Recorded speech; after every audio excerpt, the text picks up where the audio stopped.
तर मित्रांनो, नितीन फ्रूट शॉपच्या अगदी अपोजिट साईडला जो रोड आतमध्ये जातो त्या रोडने सरळ गेल्यावर आपल्याला हे प्राचीन काळातील दुर्गादेवीचं मंदिर दिसून येते. आणि ही जे दुर्गादेवीची मूर्ती आहे, ही मूर्ती उज्जैनवरून श्री चंद्रसिंग हरकुजी भरके यांनी या मंदिरामध्ये स्थापन केली होती. हे मंदिर त्यांच्या घरीच आहे.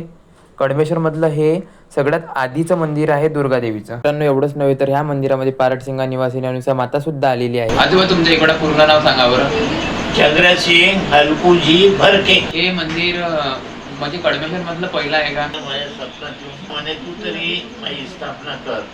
तर मित्रांनो, पहा, आपण आज आलो होतो या आजोबांकडे. दुर्गा माता जी आपण आता बघितलेली आहे ही कडमेश्वर मध्ये पहिलं मंदिर आहे जे त्यांनी स्थापन केली आहे. आणि यांच्याकडे सती पारडसिंगा निवासिनी अनुसया माता हे सुद्धा इथे येऊन गेले आहे. पारडसिंगाची जी सतीमा आहे त्या नावाने प्रसिद्ध आहे, ही सुद्धा यांच्या घराला येऊन गेली आहे. नाऱ्याची सतीमा सुद्धा येऊन गेली आहे आणि त्यांनी देवीची सेवा करत आहे.